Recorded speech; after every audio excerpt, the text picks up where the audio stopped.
नमो तस्स भगवतो अरहतो सम्मा सम्बुद्धस्स। नमो तस्स भगवतो अरहतो सम्मा सम्बुद्धस्स। नमो तस्स भगवतो अरहतो सम्मा सम्बुद्धस्स। विश्ववंदनीय तथागत भगवान बुद्ध, महामानव भारतरत्न डॉक्टर बाबासाहेब आंबेडकर यांना त्रिवार पंचांग प्रणाम। आज 28 नोव्हेंबर आणि आजच्या दिवशी मी रिपब्लिकन फेसबुक पेजद्वारे मार्गदर्शन करण्यासाठी या मालिकेत आयुष्यमान महेंद्र निकाळजे आंबेजोगाईकर यांनी मला धम्मदेशना देण्यासाठी निमंत्रित केलेलं आहे आणि त्यांनी आजचा विषय ठेवलेला आहे की बौद्ध भिक्खू संघ की नियम नीति यही भारतीय संसद की कार्य पद्धति। भारत देश हा घटनेच्या मार्फत चालत असतो आणि या भारत देशातलं जी काही संसद आहे ती संसद चालवायची असेल तर त्याची कार्यपद्धती ठरवावी लागते आणि ती कार्यपद्धती ठरवण्यासाठी महामानव भारतरत्न डॉक्टर बाबासाहेब आंबेडकरांनी आपल्याला संविधान दिलेलं आहे आणि हे संविधान डॉक्टर बाबासाहेब आंबेडकरांनी 26 नोव्हेंबर 1949ला आपल्या या भारत देशाला ते सुपूर्द केलेलं होतं। 15 ऑगस्ट 1947 रोजी देश स्वतंत्र झाला आणि 26 जानेवारी 1950 रोजी या देशाचे बारशे करण्यात आले। म्हणजेच भारतीय संविधानाच्या माध्यमातून बुद्धांच्या देशाला, सम्राट अशोकाच्या देशाला नव्या रूपात घटनेचे शिल्पकार डॉक्टर बाबासाहेब आंबेडकरांनी जगासमोर मांडले। भारताची जी ओळख जगाला ठाऊक होती तीच ओळख भारतीय संविधानाने जगासमोर पुनर्स्थापित केली। आपल्या देशाची संपूर्ण ओळख ही बुद्ध धम्माची ओळख झाली। उदाहरणार्थ बुद्ध धम्माचे प्रतीक एक कमळाचे फूल आहे आणि तेच कमळाचे फूल आपले राष्ट्रीय फूल डॉक्टर बाबासाहेब आंबेडकरांनी ते घटनेमध्ये त्याला सुपूर्द केलं। बोधिवृक्ष अर्थात पिंपळाच्या वृक्षाला राष्ट्रीय वृक्षाची मान्यता मिळाली। बुद्धांच्या धम्मचक्राला राष्ट्रीय चिन्ह घोषित करण्यात आले, राष्ट्रीय ध्वजावर त्याला अंकित करण्यात आले। सम्राट अशोकाची राजधानी सारनाथ येथीलही 4 सिंह राजमुद्रा भारताची राजमुद्रा डॉक्टर बाबासाहेब आंबेडकरांनी ही संविधानामध्ये स्थापन करून ती राजमुद्रा त्या ठिकाणी आपल्या भारताची तयार झाली। समता, स्वातंत्र्य, न्याय व विश्वबंधुत्व हे बुद्ध धम्माचे तत्व भारतीय संविधानाचे तत्व म्हणून स्वीकारण्यात आले। सत्यमेव जयते हे सम्राट अशोकाचे घोषवाक्य भारतीय शासन व्यवस्थेचे ब्रीद वाक्य म्हणून नामांकित झाले।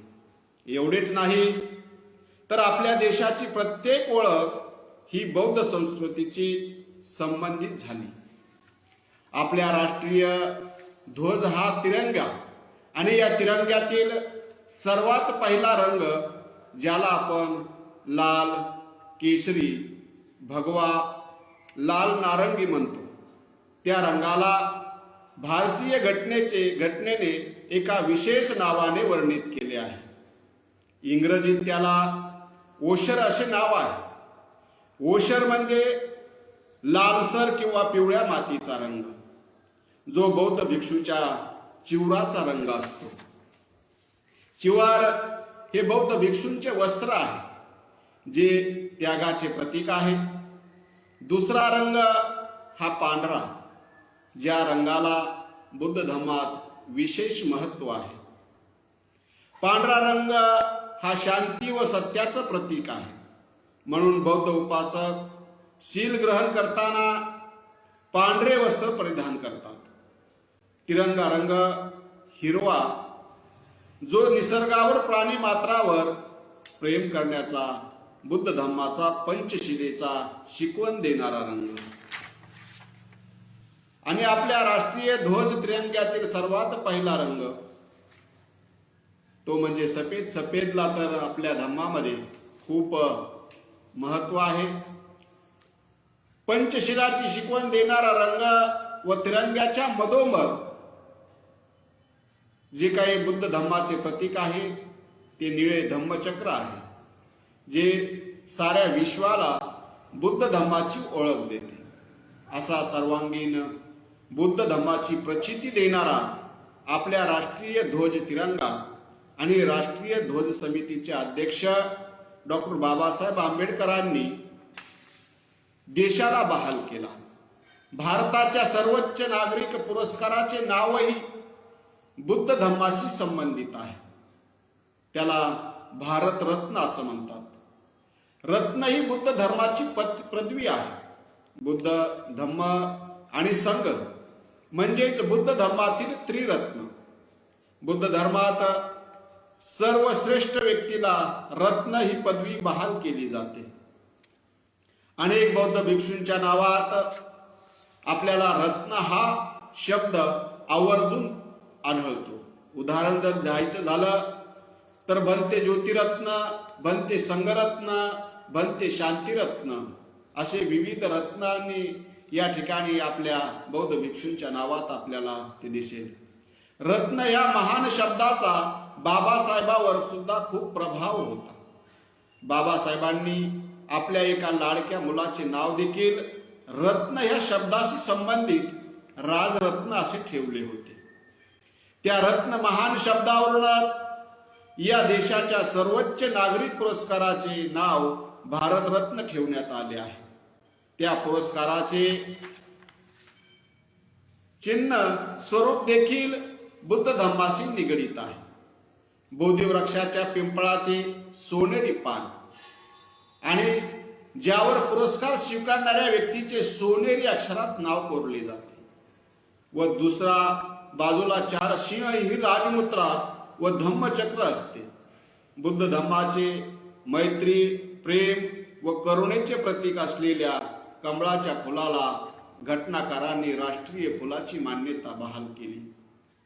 थायलंड, श्रीलंका, ब्रह्मा इत्यादी बौद्ध राष्ट्रात भगवान बुद्धांच्या चरणी कमळाचे फूल हे अर्पण करतात. कमळाच्या फुलाला पाली भाषात पदम असे सुद्धा म्हणतात.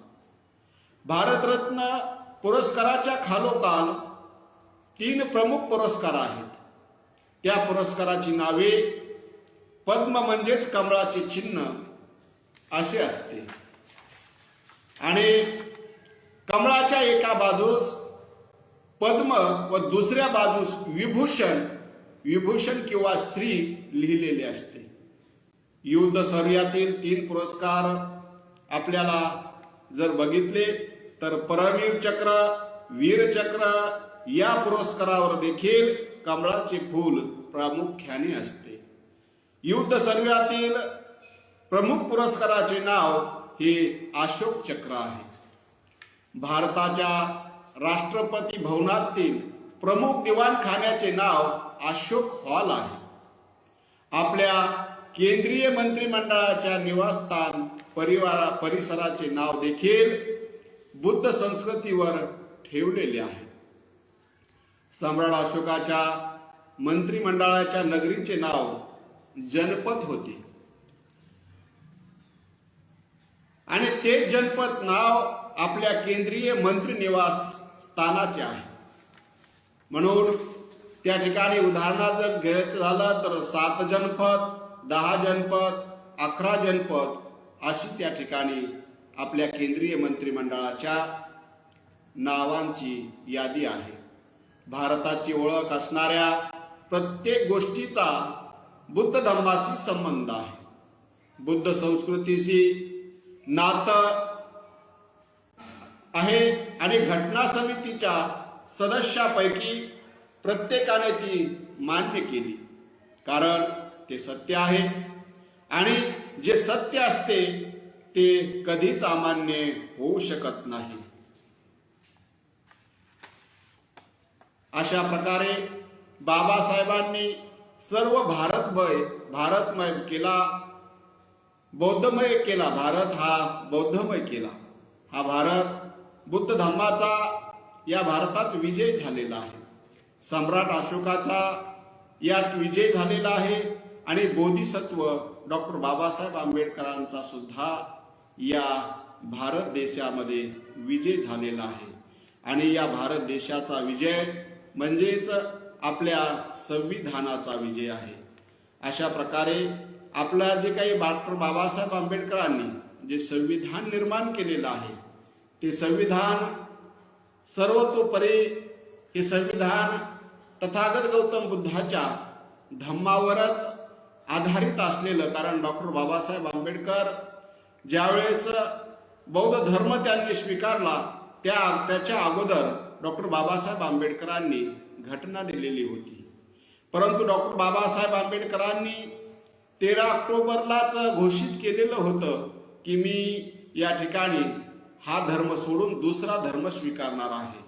म्हणजेच डॉक्टर बाबासाहेब आंबेडकरांनी 1935ला येवला या ठिकाणी ज्यावेळेस घोषणा केली आणि डॉक्टर बाबासाहेब आंबेडकरांनी लहानपणापासूनच हा बौद्ध धर्माकडे डॉक्टर बाबासाहेब आंबेडकरांचा ओढा होता आणि तो ओढा डॉक्टर बाबासाहेब आंबेडकरांचा बौद्ध धर्माकडे असल्यामुळं डॉक्टर बाबासाहेब आंबेडकरांनी घटना लिहिली आणि घटना लिहिल्याच्या नंतर ती 1950ला ज्यावेळेस अंमलात आणली आणि अंमलात आणल्याच्या नंतर ते बाबासाहेब आंबेडकरांनी सर्व बौद्ध धर्माचे प्रतीक त्याच्यामध्ये जॉईन केलेले आहेत. कारण डॉक्टर बाबासाहेब आंबेडकरांनी हे वास्तव त्या घटनेमध्ये लिहिलेलं आहे आणि ते कुणालाही नाकारता येणार नव्हतं. जर का डॉक्टर बाबासाहेब आंबेडकरांनी बौद्ध धर्म स्वीकारायचा नसता तर अगोदरच त्यांनी ते ठरवलं होतं की आता आपल्याला या भारत देशातल्या भूमीतला ज्या तथागत गौतम बुद्धाचा जन्म या भारत देशात झाला, ज्या तथागत गौतम बुद्धांनी आपल्या या भारत देशामध्येच आपल्या धम्माचा प्रचार आणि प्रसार केला आणि याच भारत देशामध्ये तथागत गौतम बुद्धांचं सुद्धा महापरिनिर्वाण झालं. या भारत देशातल्या मातीतला धम्म, ज्या धर्मामध्ये कसल्याही प्रकारची अंधश्रद्धा नाही, ज्या धर्मामध्ये कसल्याही प्रकारचं कर्मकांड नाही, ज्या धर्मामध्ये कसल्याही प्रकारची उंची निचिता नाही, कसल्याही प्रकारची जातीयता नाही, म्हणजे समानतेवर आधारित असलेला धम्म आणि या धम्मावरच आधारित असलेलं संविधान सुद्धा डॉक्टर बाबासाहेब आंबेडकरांनी सर्व धर्मांना सामावून घेणारं संविधान प्रत्येक धर्मातील लोकांना आपल्या आपल्या धर्माचा सुद्धा त्या ठिकाणी अवलंब करता येतो, त्याप्रमाणे वागता येतं आणि म्हणून सर्व लोकांना सारखे म्हणजे सर्व त्याप्रमाणे तथागत गौतम बुद्धांच्या धम्मामध्ये जे लोक सामील होत होते ते कुणी उच्च किंवा नीच नसायचे, सर्व समान असायचे आणि त्याच पद्धतीने या भारत देशामध्ये विविध प्रकारच्या जाती आहेत, विविध प्रकारचे धर्म आहेत आणि या धर्मांना आणि जातींना एका जाग्यावर बांधून ठेवून त्या ठिकाणी डॉक्टर बाबासाहेब आंबेडकरांनी ते संविधान निर्माण केलं आणि ते संविधान निर्माण केलेलं डॉक्टर बाबासाहेब आंबेडकरांनी 26 नोव्हेंबरला या ठिकाणी 1950ला आपल्या भारताचे तत्कालीन त्या काळातील जे काही पंतप्रधान राष्ट्रपती होते त्यांच्या स्वाधीन डॉक्टर बाबासाहेब आंबेडकरांनी ते संविधान स्वाधीन केलेलं आहे. म्हणून डॉक्टर बाबासाहेब आंबेडकरांचं हे संविधान या भारत देशाला तारणारं संविधान आहे आणि जर का हे संविधान आपल्याला वाचवायचं असेल तर संविधानाला त्या ठिकाणी काही जे लोक आहेत ते बदली करण्याच्या मार्गावर आहेत, परंतु डॉक्टर बाबासाहेब आंबेडकरांनीच त्या ठिकाणी तरतूद केलेली आहेत की जे संविधान आहे त्याच्यातले काही कलमही आपण बदली करू शकतो किंवा संविधान बदली करण्याचे काही नियम आणि नीती सुद्धा असतात. म्हणून जे संविधान डॉक्टर बाबासाहेब आंबेडकरांनी जे काय निर्माण केलं त्या संविधानाला जर बदली करायचं असेल तर प्रथम लोकसभा, नंतर राज्यसभा आणि नंतर राष्ट्रपती यांच्या माध्यमातून त्या ठिकाणी ते संविधान बदली होऊही शकतं.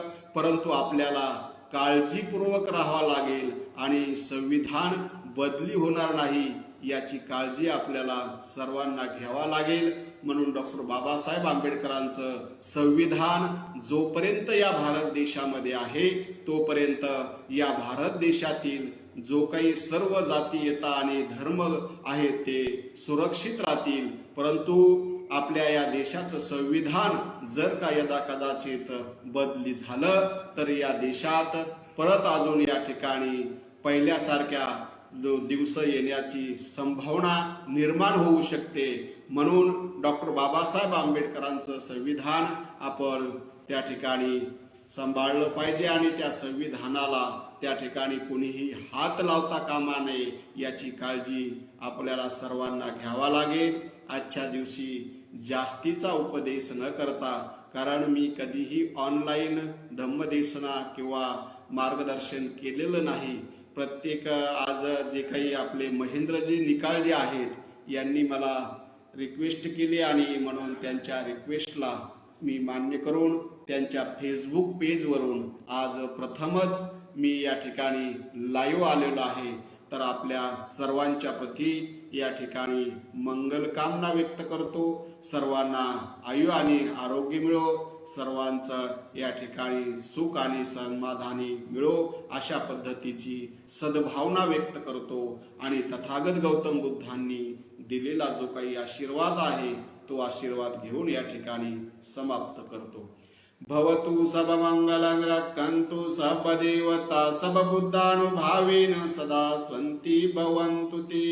भवतु सबमंगलं रक्षन्तु सबदेवता सबधम्मानुभावेन सदा स्वन्ति भवन्तु ते. भवतु सबमंगलं रक्षन्तु सबदेवता सबसंगानुभावेन सदा स्वन्ति भवन्तु ते.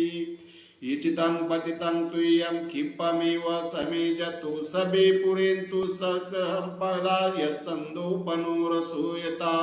आयुरारोग्य संपत्ति सब संपत्तिमेव च ततु निपाण संपत्ति सम्मनातं समेजतु. बोला साधु साधु साधु. बुद्धं नमामि, धम्मं नमामि, संघं नमामि. मंगल हो, सुख